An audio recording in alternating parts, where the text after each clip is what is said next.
My educational channel విద్యా ఉద్యోగ సమాచారానికి స్వాగతం. Daily GK and current affairs ఇవాళ 149వ వీడియో. చాలా లేటెస్ట్ కరెంట్ అఫైర్స్ ఉన్నాయి. మరి ఇలాంటి ఇంపార్టెంట్ ఇన్ఫర్మేటివ్ వీడియోస్ కోసం ఛానల్ని సబ్స్క్రైబ్ చేసుకోండి. బెల్ ఐకాన్ నొక్కడం ద్వారా ప్రతి రోజైతే మీకు 10 క్వశ్చన్స్ అయితే ఫార్వర్డ్ చేయడం జరుగుతుంది.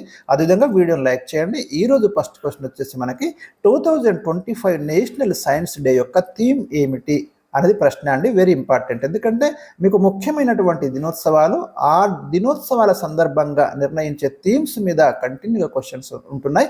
ఇక 2025 నేషనల్ సైన్స్ డే యొక్క థీమ్ వచ్చేసి మనకి empowering Indian youth for global leadership in science and innovation for Viksit Bharat. Very important, గుర్తుంచుకోండి. ఇక ప్రతి సంవత్సరం నేషనల్ సైన్స్ డేను మనం ఫిబ్రవరి 28వ తేదీన జరుపుకుంటున్నాం. ఆ తేదీన సర్ సివి రామన్ ఎఫెక్ట్ కాంతి మీద ప్రయోగాలు చేసి రామన్ ఎఫెక్ట్ను ఆవిష్కరించినటువంటి తేదీ అది. 1930లో ఈ ఆవిష్కరణకు గాను సర్ సివి రామన్కి నోబెల్ బహుమతి కూడా రావడం జరిగింది. క్వశ్చన్ నెంబర్ 2, ఇంటర్పోల్ ఇటీవల కొత్తగా సిల్వర్ నోటీస్ ఎందుకు ప్రవేశపెట్టింది? ఇంటర్పోల్ అనేది ప్రపంచంలోని ఆయా దేశాల మధ్య నేరస్తుల్ని పట్టుకోవడానికి సమన్వయం చేసేటటువంటి క్రమంలో ఏర్పాటు చేసిన ఒక అంతర్జాతీయ విభాగం అండి. ఇంటర్నేషనల్ క్రిమినల్ పోలీస్ ఆర్గనైజేషన్ అంటాం దీన్ని. 1923లో ఇది అంటే మనకి ఏర్పాటు చేయడం జరిగింది ఇంటర్పోల్ను. రీసెంట్గా మనకు సిల్వర్ నోటీస్ ప్రవేశపెట్టింది ఇంటర్పోల్. ఇంతకుముందు మనకు రెడ్ కార్నర్ నోటీస్ అని, అదేవిధంగా ఎల్లో నోటీస్ అనే రకరకాల నోటీసులు ఇస్తుంది. రీసెంట్గా అయితే ఈ కొత్త నోటీసు విధానాన్ని తీసుకొచ్చింది. దేనికోసం అంటే మనకి సరిహద్దులు దాటి వెళ్ళే అక్రమ సంపదను గుర్తించడానికి ఇంటర్పోల్ ఈ నోటీస్ తీసుకొచ్చింది. ఇక ఇంటర్పోల్ యొక్క ప్రధాన కార్యాలయం వచ్చేసి మనకు ఫ్రాన్స్లోని లయోన్ నగరంలో ఉందండి. 1923లో దీన్ని ఏర్పాటు చేయడం అనేది జరిగింది. క్వశ్చన్ నెంబర్ 3, ప్రధానమంత్రి విశ్వకర్మ యోజన పథకాన్ని అమలు చేసిన మొట్టమొదటి కేంద్రపాలిత ప్రాంతం ఏది? వెరీ ఇంపార్టెంట్ స్కీమ్ ఒకటి మనకు లాంచ్ చేయడం జరిగిందండి 2023 సెప్టెంబర్ 17న. ఆ చేతి వృత్తులు, సాంప్రదాయ హస్తకళలను ప్రోత్సహించడానికి, వారికి ట్రైనింగ్ ఇవ్వడానికి. అయితే ఈ స్కీమ్ని మొట్టమొదటి ఇంప్లిమెంట్ చేసిన యూనియన్ టెరిటరీ ఏది అనే ప్రశ్న ఇచ్చాను. 4 ఆప్షన్స్ ఉన్నాయి: ఢిల్లీ, చండీగఢ్, జమ్మూ కాశ్మీర్, పుదుచ్చేరి. రైట్ ఆప్షన్ అయితే గుర్తుంచుకోండి, మీరు ట్రై చేయండి. రైట్ ఆన్సర్ వచ్చేసి మనకి జమ్మూ కాశ్మీర్ అండి, జమ్మూ అండ్ కాశ్మీర్.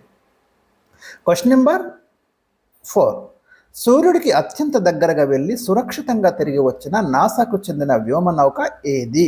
రీసెంట్గా మనకి సూర్యుడికి చాలా సమీపంలోకి కరోనా వరకు వెళ్ళి విజయవంతంగా ఒక నౌక మళ్ళీ తిరిగి రావడం జరిగిందండి బ్యాక్కి.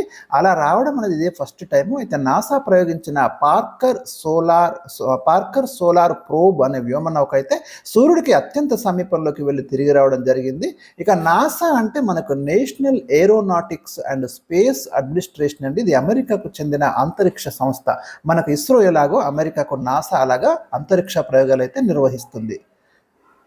దీన్ని ప్రయోగించింది 2018లో అండి. క్వశ్చన్ నెంబర్ 5, సూర్యకిరణ్ పేరుతో ఏ 2 దేశాలు 2024 డిసెంబర్ 29 నుంచి 2025 జనవరి 13 వరకు నేపాల్లోని సల్గండిలో సైనిక విన్యాసాలు నిర్వహించాయి? ఈ మిలిటరీ ఎక్సర్సైజెస్ ఇండియాకి, ఆయా దేశాలకు మధ్య జరిగే మిలిటరీ ఎక్సర్సైజ్ మీద కంటిన్యూగా క్వశ్చన్స్ ఉంటున్నాయి.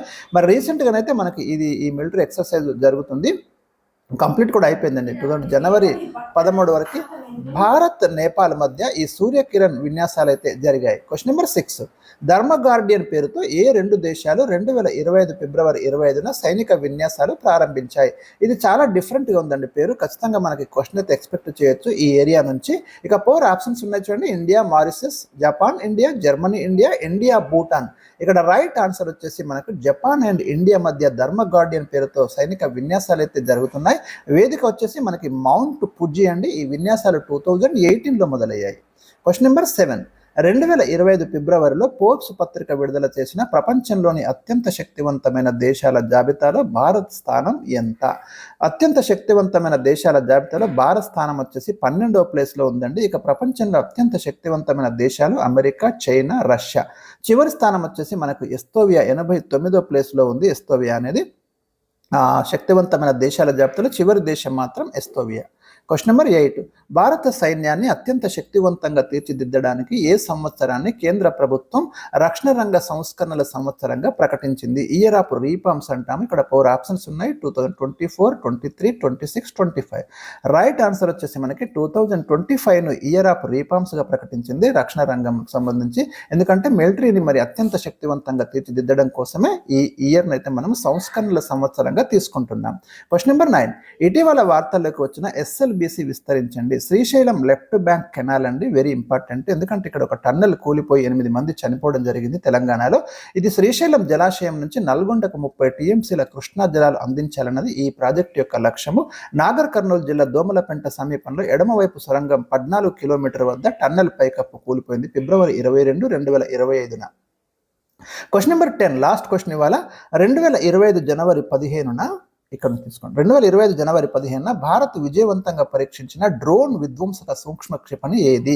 రైట్ ఆన్సర్ వచ్చేసి భార్గవాస్త్రం అంది. దీని యొక్క పరిధి వచ్చేసి మనకి 2.2 కిలోమీటర్స్ రేంజ్. డ్రోన్ తరహా దాడులను ఎదుర్కోవడానికి దీన్ని అయితే ప్రయోగించడం జరిగింది, భార్గవాస్త్రం. గుర్తుంచుకోండి, వెరీ ఇంపార్టెంట్. ఇవి ఈరోజు మీకు అందిస్తున్నటువంటి ఇంపార్టెంట్ క్వశ్చన్.